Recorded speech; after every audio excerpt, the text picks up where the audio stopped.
Hello, everybody. I've had a problem. Got a 2001 F250. Got a problem where the windshield washer hasn't been working. So I did the easy stuff. Checked the relay under the hood, the fuse under the dash. Both of them are good. Push the button, nothing. So I've, looked online before I went to do the washer pump to see if there was a chance that I could possibly sneak in behind the headlight or underneath. The videos for F150s, but not the 250 or 350s. So figured I'd put this out there and hopefully help somebody else out, because this washer pump is way down in there, and the reservoir is underneath the battery. So it looks like all I got to do is pull the battery out, pull the tray, pull the reservoir to be able to get to this relay. Looks like it's pretty straightforward. I was brought up, why pay somebody else to do something I can do myself?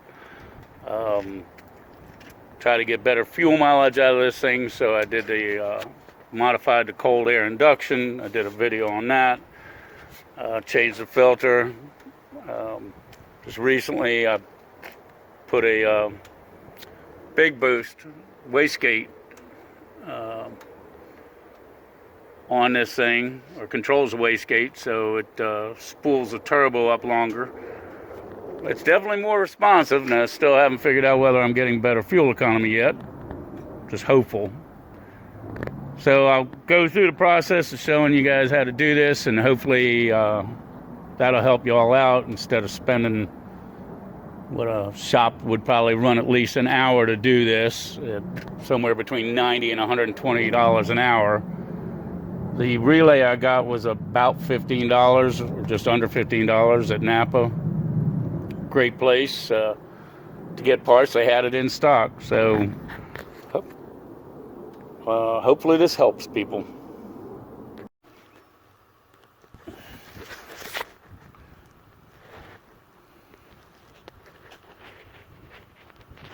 So you got for those of you who have not done this before, you've got 2 bolts here, 2 bolts over here. Should release that tray. Clip for the holds the wiring, and then get that reservoir out of there. Go take care of that. All right, that was easy. I used a impact driver, a lot easier because they were in there tight. They haven't moved in 19 years. So once you take those out, the tray obviously just pops right on out, and there's the windshield washer reservoir. So we just got bolts there, and one back there. Them upside down. Again, so it's right there, and one up on top here. And get to see everything that's underneath, make sure nothing's rusted. Everything looks good while I've got it open. Alrighty, so that wasn't too bad, except for the one down there.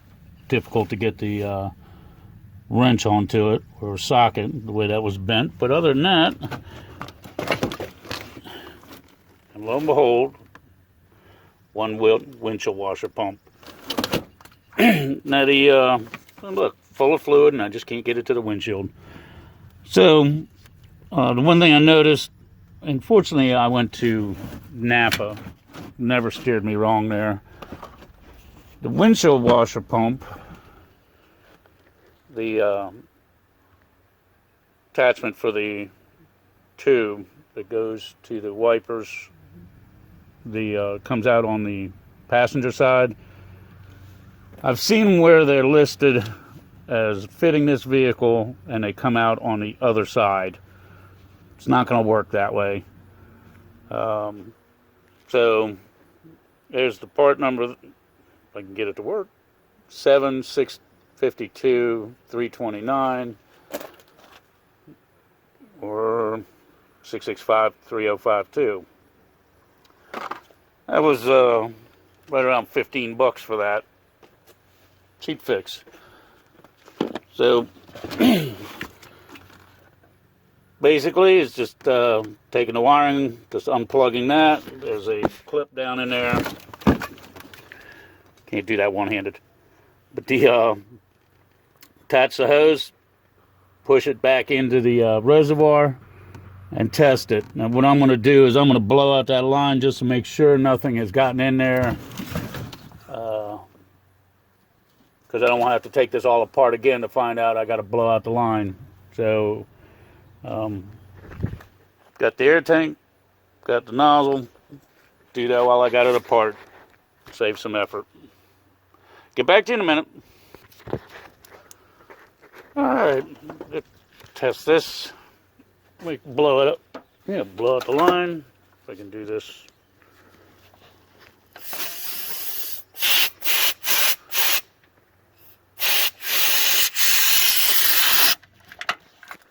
Well, hard to do this one-handed, but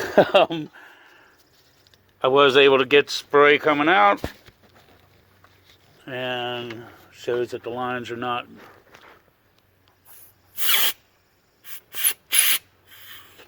clogged, so we're in good shape there, and everything looks good underneath. No rust is a good thing. Living in Maryland, rust tends to be a problem. Alright, so what I found out here, you got the filter. Just to get this thing out, just wiggle it.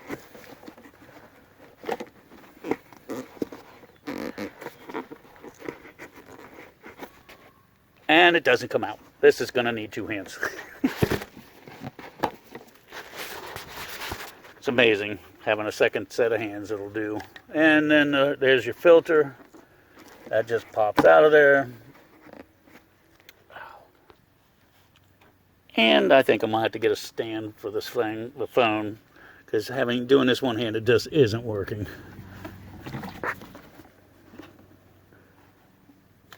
Go there. Slides right in. Wiggle it around.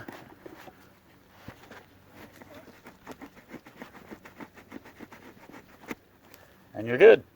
Now just put it all back together. And that's all there is.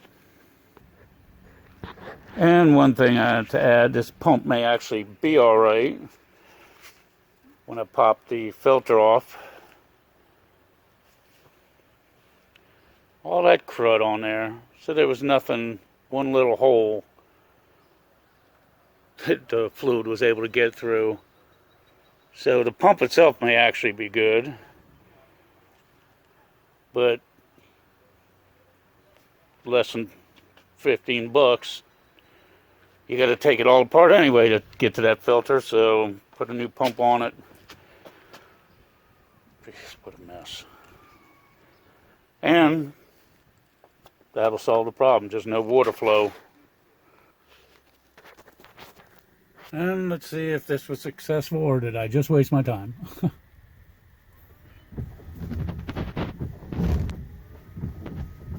Okay, at least it wasn't a waste of time. That was the problem. I think the filter got clogged, burned the pump out, and as you saw, that was a pretty simple fix.